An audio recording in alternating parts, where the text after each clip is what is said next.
Mike McCool here in the Royal Examiner studio, and with me today is Glenn Wood. Glenn is running for re-election to town council. You were on I guess you have a, what do you call that, a filling out an expired term. Right. So it you've was been a special election last year for an unexpired term. It ends December this year. Yeah, so you've been on 10 months or so. What do you think? You must like it. You're going to do it again. Well, my friends wonder what's wrong with my mental health. Yeah. But, it's been rewarding at times, and it's been challenging. But I would expect that in any type of situation where you come out of private business and you go into government, even on the local level, it operates different. So it's been a bit of adjustment in how we try to get things done or don't get things done. It all depends. Right. It's not like this is totally new to you. You've been on the Planning Commission for quite a few years. I've served total time on the Planning Commission well over 10 years. Planning Commission is pretty simple. You got a set of guidelines, and applicants come in and they explain their vision or what they want to do, and you look at your comp plan and you look at what the applicant is proposing and how does it all fit together. Sometimes special use permits are entered into that, and can they get a variance of some sort? That's pretty cut and dry, and we research issue, listen to the staff, and then make the recommendation to the town council. Of course, it's only a recommendation. Right. So now that you're on the town council, you get these recommendations. Now you can see the other side of the coin. Well, I find the Planning Commission does a great job, and everything that they come forth with, there's a rationale behind it, a reasoning behind it, and I have to go back and look at the videos, but I think most times the council has listened to the recommendation. There's been a few times we've gone off in another direction, but having the planning commissions, they do a lot of the heavy lifting, a lot of the research and asking the questions. What I find many times is the public only comes to the town council meetings. They're just hearing about something. Right. We recently had a rezoning out on Happy Creek Road, and there was no conversation, no discussion at the Planning Commission's public hearing. When it came to us, it certainly generated a lot of interest. Yeah. But most of that was from folks in an adjacent neighborhood wanting to know, well, how is this going to affect me? Right. I think only one citizen who, interestingly enough, lived out of town was really in opposition.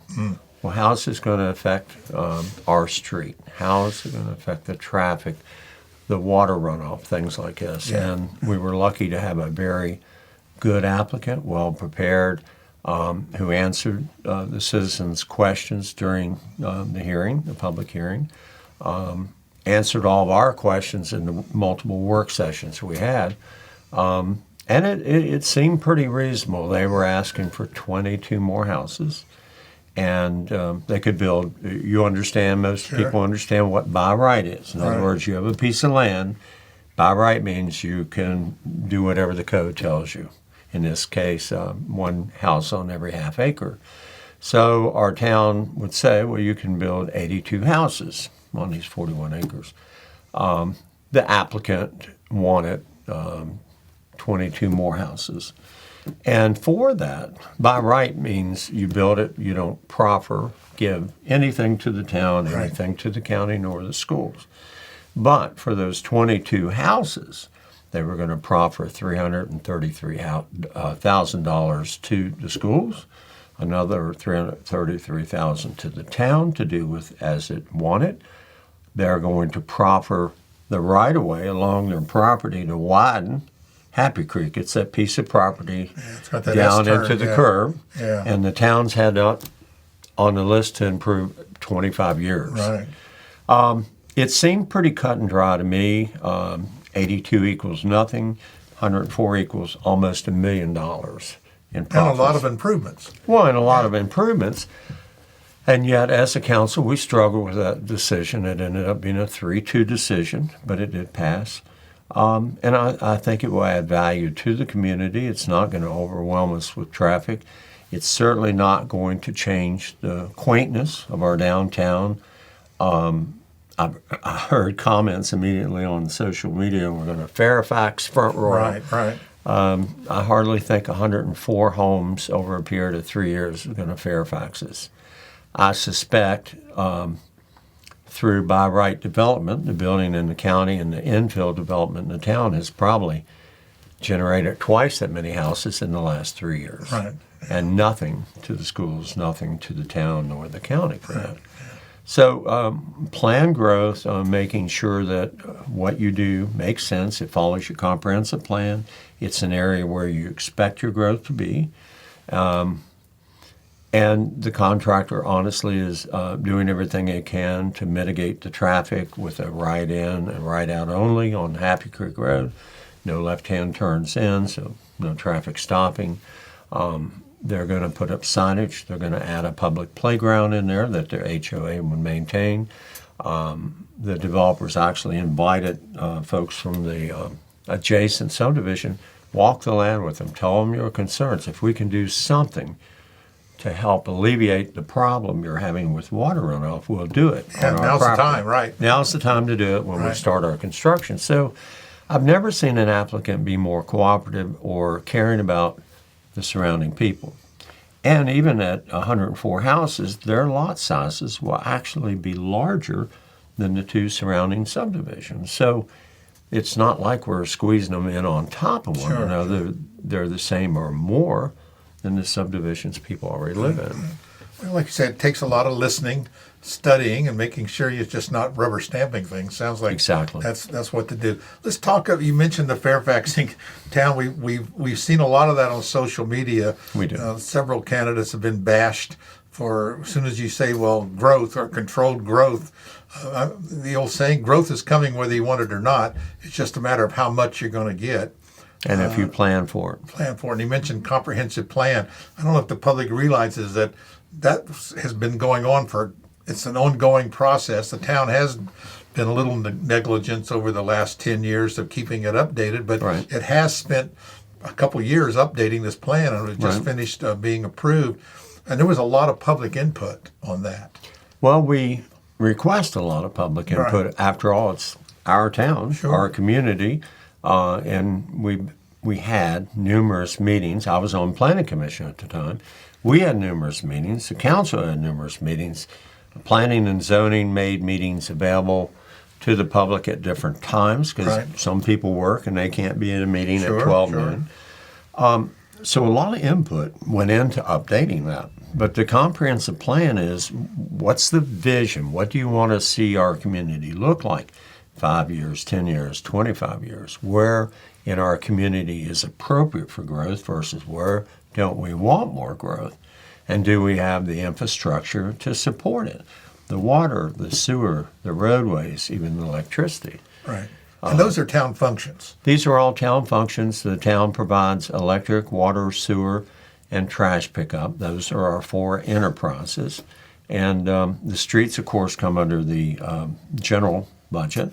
And we need, as we move forward, really a traffic study of our town. There's some recommended improvements. I know that one of them needs to be, it's not currently included, 55 West. I've gone out there campaigning and find at a certain time of day, I can't even make a turn to go into the intersection unless you go to the light there at Westminster. Right. And likewise, if you're coming out of Walker, forget it. Yeah. You know, many times it's just go on up to Leach's Run and go out that way. I can recall years ago, that was all supposed to be a 4-lane road going down through there. And Absolutely. it just kept kicking it down the can. Then the development came, but the infrastructure wasn't in place. Well, Leach's Run is in place, and if you look at the plan, the growth logically follows the Leach's Run from John Marshall down to Happy Creek. What happened is they stopped there. They planned for a flyover of the railroad tracks to access Shenandoah Shores Road. That didn't happen, and now it's got a $30 million price tag. Now we have numerous trains because of the growth at the inland port. Sure. So citizens living out there, both in the town and the county, are blocked by that train many times for a lengthy amount of time, creating a health and safety hazard. Yeah. But that's going to take more than the town council to resolve that. That's going to take more planning, cooperation with VDOT, with the county, I suspect the inland port, and maybe even federal highway dollars. Right. It can all be accomplished, but you got if you fail to plan, you plan to fail. Right. So right now we're doing a little bit of talking about that, but nothing really concrete. Luckily, part of that east-west connector road would go through the town farm, so at least that's right away that wouldn't have to be acquired. Right. But we're looking at future building out there, and do the developers want to help pay for that road to develop a property? If they don't, it's going to sit undeveloped. Yeah, it's been that way for 30 years, I think. We've been talking about We've been this talking east-west about road it, but with the growth of the port and the length of the trains and number of trains daily, it's really caused a damper on development off of Shenandoah Shores. I think Tom Sayre came before the Planning Commission wanting to increase the density where he lives and develop that, and it was it went to the council on a 2-2 from the Planning Commission. It's the only time I ever remember us not all agreeing, and the council uniformly denied it because of the lack of infrastructure crossing the railroad tracks and the bottleneck and traffic issues already. They didn't want to exasperate it, but that also means Mr. Sayre can't do with his property what our comprehensive plan says he should be able to do. There's no easy answer. Someone's going to be disappointed. Right.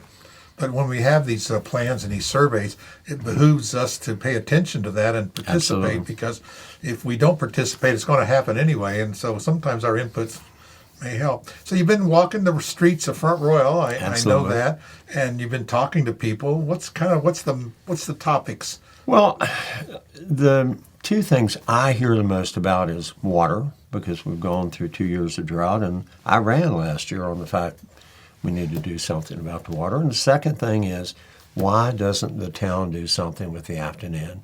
What an eyesight, what an eyesore. Why don't you tear it down? They're on the corner of Main Street and Royal Avenue.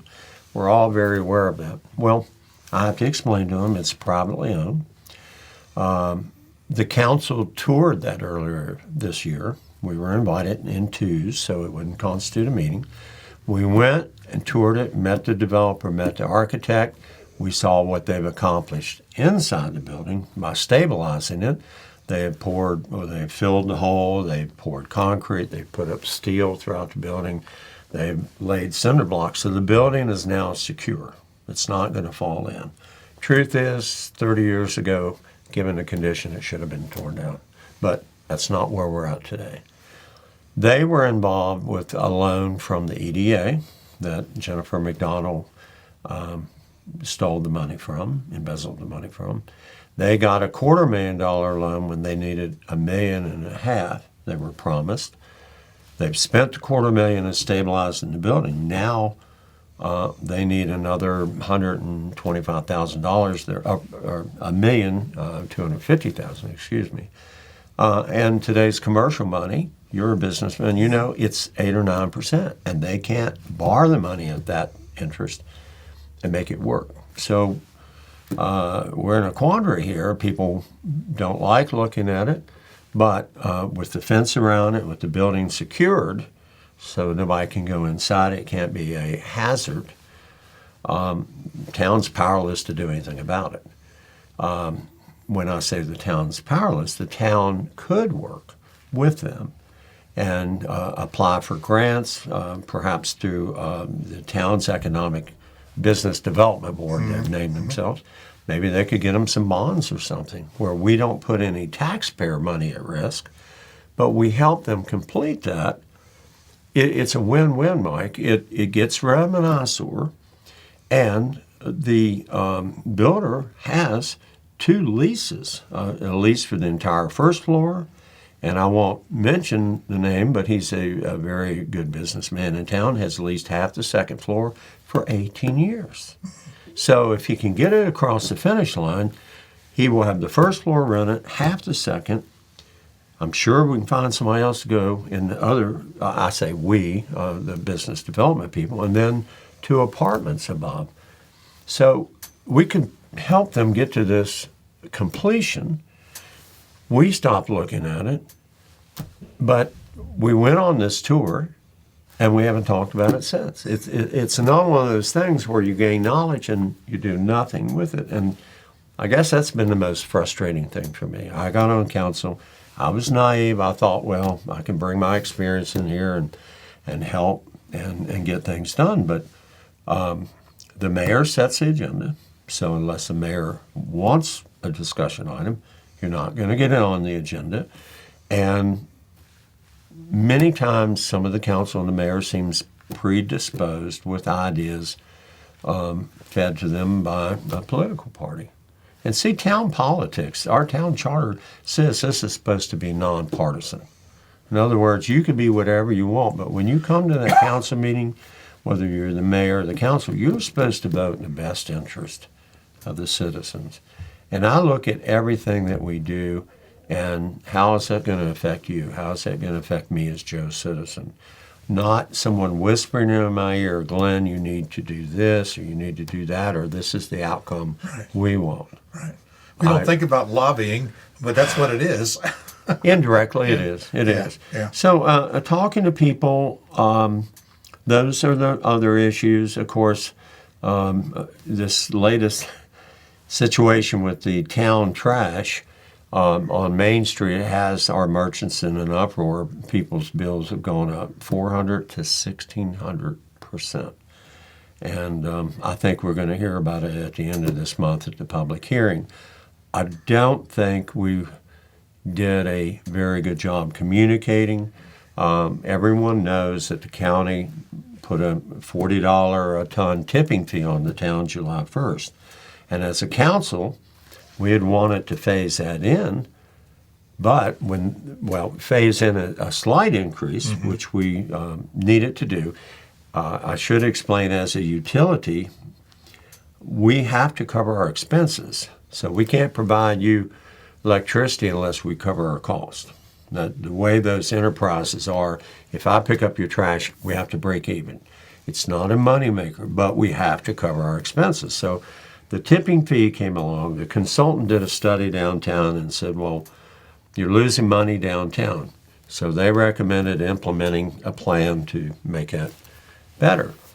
But at the expense of our businesses, we've been working for so many years to get downtown redeveloped and re-energized, and we're doing a good job with that. Look at the vacancy on Main Street. There hardly is any. And they feel we've just become very unfriendly again with some of these increases. So we're going to have to work on that. We're going to hear from our business community. There's things we can do immediately to address our water issues. The town has budgeted. We budgeted $30,000 to study the McKay Springs. The consultant come back and said that needed to be $43,200. So, of course, we had to find that money, and we ordered a study to be done by a consultant of McKay Springs. However, they tell us in the next breath that's probably not our solution. They really point us towards our quarries. It has plenty of water and can supplement us when we get in these drought conditions. The other thing I've asked the mayor to bring up, and we'll see what happened tonight in the liaison meeting between the town and county, we supply water into the county, but we don't control that water. So if you live in Blue Ridge Shadows, we go into mandatory water conservation. We can't wash our car, can't water our yard or whatever. Folks in Blue Ridge Shadows can. They can wash your car continuously. Or Henselstone. Doesn't make them bad people. It just means they're not going to follow our ordinance because they're not in the town. So I proposed to the mayor, ask the county for them to enact an ordinance when we're in drought conditions and we're in water conservation, make that happen in the county as well, that you're not out washing the driveway at Applebee's every other week. You're not, if our in-town businesses can't do it, they shouldn't allow the folks out there, but it's got to be from the county. They're not in the town. We provide water, but they're not in the town. And the situation with the county, I had run on a platform of let's work on a better relationship. What is good for the town is usually good for the county and vice versa. But we have a long way to go. And the county doing the tap fee, or I'm sorry, the trash fee, did us no favors. I mean, there was no planning. Hey, come next month, you're going to be paying $40 a ton. So we couldn't plan. We couldn't adjust, our trash rates or anything. It's just like, we got to swallow that. Yeah. And I'm sure we have done things with the county that they haven't liked so well. But we need to look at that relationship. And other than these liaison meetings, why can't the mayor sit down with the board chair and communicate and say, well, you got this coming up. How can we help you? You covered the Valor Awards. Mm-hmm. And one of the things that struck me and made me so proud of being both a citizen of the town and county was they recognized the town crews. We don't have fire and rescue in the town. That's a county function. But all these wildfires at the same time and all the police calls going on, our police responded outside of the town. Our town works people went out to make fire break lines. I mean, I was extremely proud that day of the collaboration between the town and the county. And that's why that award was presented to all the parties involved with that. Why can't that be more of an everyday thing? Why can't we pick up the phone, Joe Waltz call Ed Daly and say, Ed, we got a situation. Can you help us out here? There's been little gestures before. I know we donated to them a bucket truck a few years ago. We bought a new one. The old one had a lot of miles. But the county maintains the park. So Bing Crosby changing the light way up there. Instead of renting a vehicle, we had one we were no longer going to use. That speaks volumes when two communities work together. But when we don't, it's just hard feelings and don't do this and don't do that and the politics of all that. Well, let's make them look bad, or we need to work towards that. And we're just not doing a very good job of that. They call that herding cats. Okay. But it does take people though that can listen and know how to negotiate. I know your civilian life before you retired, you did a lot of manufacturing plants and right. and put things online and had to work with governments and local governments, state governments, not so much on the national level, but when you bring a new plant into a facility, there's a lot of things that have to be coordinated. One of the most things that I'm the proudest when we brought PennTab here, mm-hmm. I got PennTab to sign on for $500,000 to help build North Warren Fire. I'm sorry, $50,000. I thought that amount seemed wrong. We were part of the industry in the quarter mm-hmm. to pony up $50,000 with the other industry to help build. It was a collaboration between the county and local industry to build North Warren Company 10.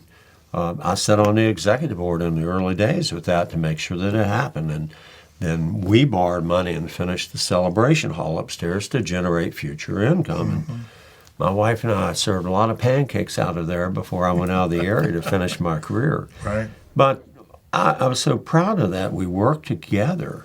And, we had a great workforce here. We provided a lot of jobs for people with good benefits.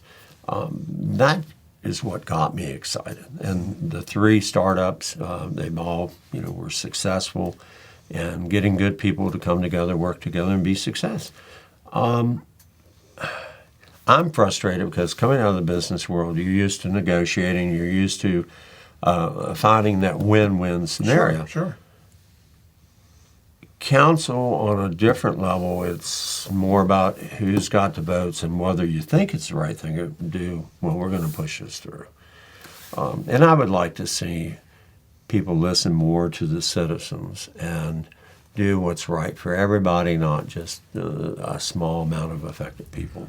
Right. I can remember a former mayor, delegate, councilman, supervisor told me when he sat on council that you get a few people show up and are very vocal, but he has to think, he said, there's still 15,000 more other people out there that didn't come, so they might just be in favor of it.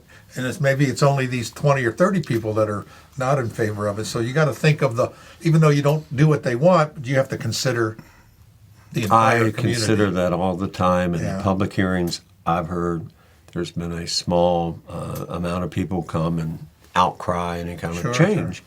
Sure. And as an independent, I'm an independent candidate, I've told people, I listen to all 15,000 of you, Right. not however many voted for me, and I represent the people that didn't vote for me.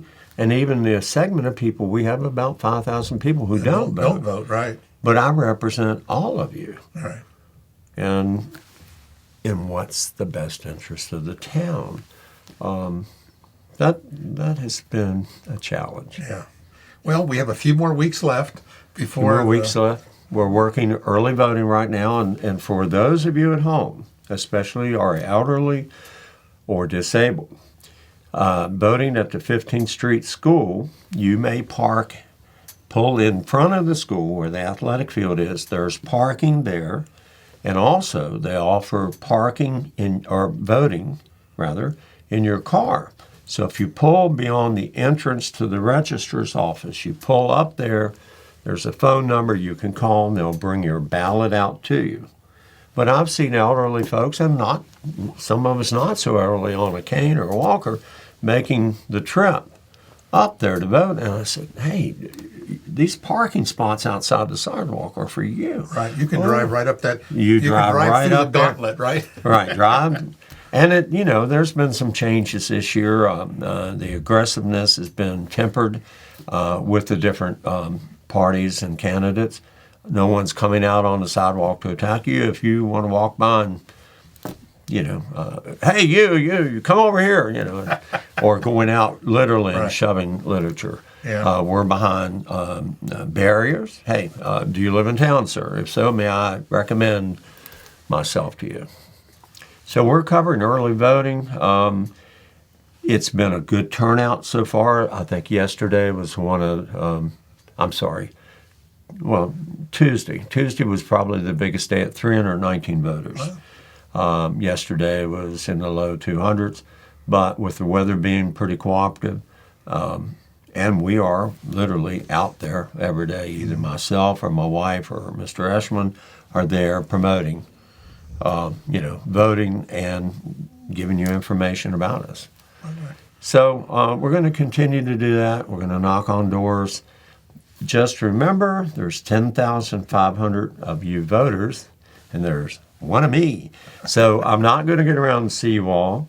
The people I saw last year, I'm going to different places this year to try to spread the knowledge and introduce myself to more people. But I'm very excited to be running again. I think Front Row has some great things ahead of us if we can just get out of our own way. And last thing I want to say is our businesses. Thank you, because as our businesses grow and expand, the taxes our business pays helps us keep our tax rate low. We've had 3 years with no tax increase. I'm very proud of that fact. But things are going up. So if we don't grow our businesses, and if we don't grow our residential somewhat, the same level will not cover our expenses. So we will be forced to look at either cutting services, what does that mean? I don't know, or a tax increase. You can't have things continue as they are at a neutral tax rate unless we grow revenue. Things are more expensive. I think George Kleinbest said it 4 years ago. A truck tire for his truck cost $400. That same truck tire today is $650. Well, we have a fleet of trucks, and we have chemicals in the water plant and chemicals in our wastewater, and asphalt's going up. I mean, we just signed the other night a bid to provide asphalt next year, Everything's going up. I'll give you one example, and I swear this is just mind-boggling.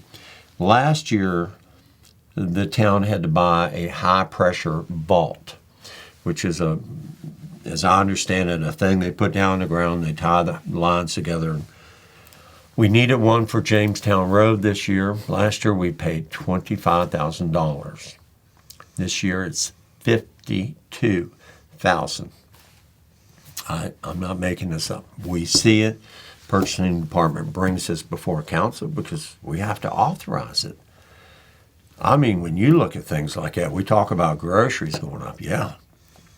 But truck tires, vaults, pumps, we're replacing all the pumps. Power transformers, all Power this. transformers, and There's no waiting. You can't kick it down the road. you can't kick it down the road because just like a dump truck we just ordered, we're not going to get delivery of that till next year.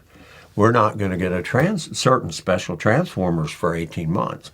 You've got to say now, okay, I'm going to order this. And no, you're going to have to make it until that transformer or that truck comes in and, do our best. Yeah. Well, Glenn, I appreciate you coming in. We got 3 weeks left, or not quite, but it'll be here before you know it.